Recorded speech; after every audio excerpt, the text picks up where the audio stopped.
He built an empire, then he jumped from it. Wang Linpeng wasn't some back alley hustler.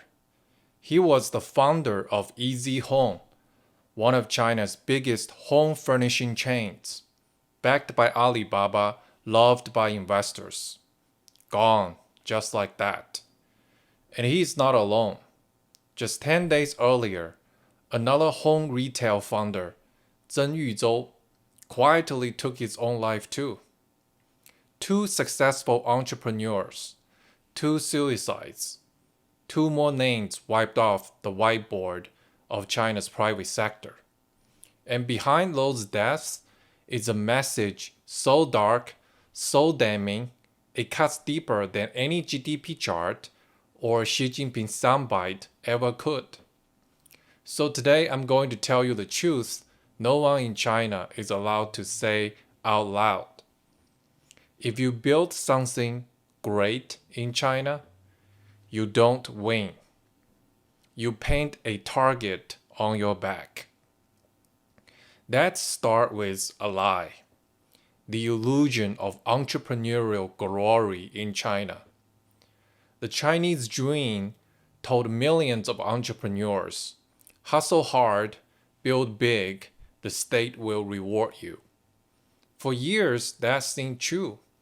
Guys like Wang Linpeng and Zeng Yuzhou built their businesses brick by brick, or in this case, cabinet by cabinet. They employed thousands, paid taxes, filled shopping malls with lighting fixtures, toilets, and furniture for China's rising middle class.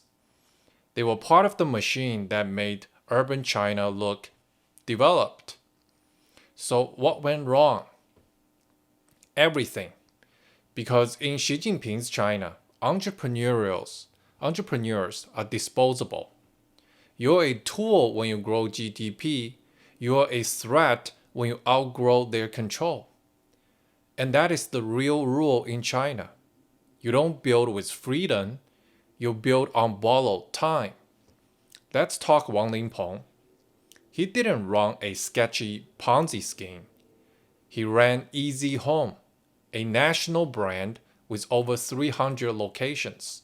He was backed by Alibaba, for crying out loud.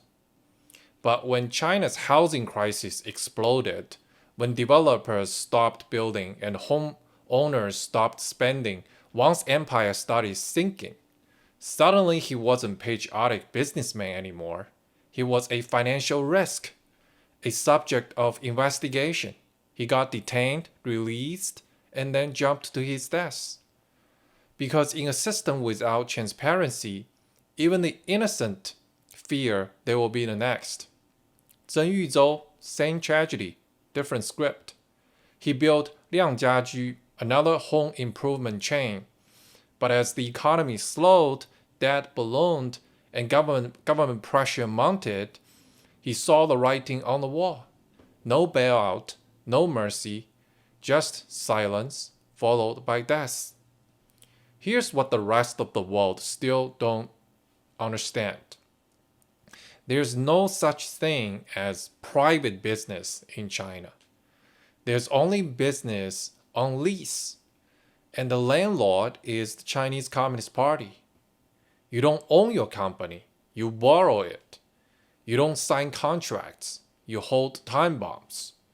And the moment your success becomes inconvenient, boom, they'll cancel your IPO, freeze your bank accounts, arrest you without charges, erase you without explanation.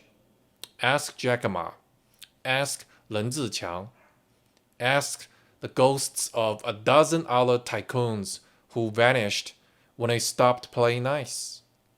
Now, let's talk about the elephant in the room, or should I say the frozen corpse in the living room.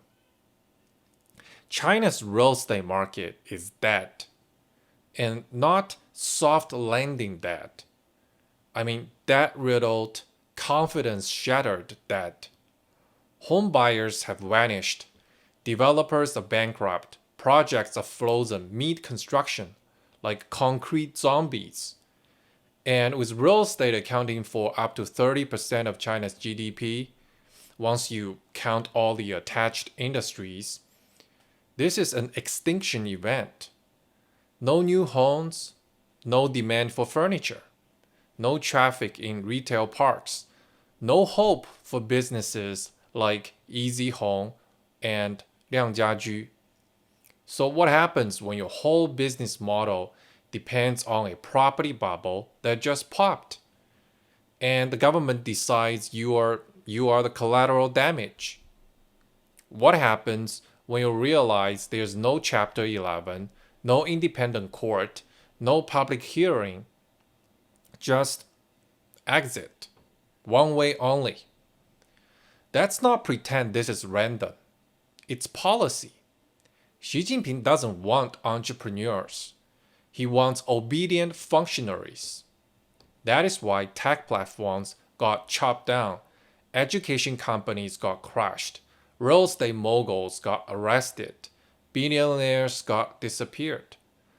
Jack Ma was just the appetizer, Evergrande's Xu Jiayin the main course. Now Wang and Zeng just dessert. This isn't reform. It's a slow motion decapitation of the private sector. Because in Xi's mind, the market serves the party, not the other way around. And if you think you'll get sympathy from the party, think again. In a system without press freedom, no one tells your story. In a system without courts, no one hears your plea. In a system without opposition, no one checks the judicial abuse. You don't go bankrupt, you go missing. Or worse, you go public and then you go out the window. Because when a system is designed to extract value and discard the builder, when visibility becomes liability, when success becomes sedition, the only options left are shut up, flee the country, or break. Remember the old slogan, to get rich is glorious? Today, to survive is enough. The message is crystal clear to every young startup founder, every struggling SME owner, every tech innovator watching this slow collapse. Don't try, don't build, don't stand out. Because if the party doesn't bless you, they will bury you. What happens when a system kills off its own builders? You get stagnation. You get capital flight. You get brain drain. You get fear, silence, and a dying pulse beneath the GDP stats. You get a once vibrant private sector turned into a graveyard of dreams. And sooner or later, you get the real economic collapse. Because no matter how strong your state, no matter how loud your propaganda, no system survives when the people who create stop trying. Wang Linpeng and Zeng Yuzhou weren't just casualties. They were warnings.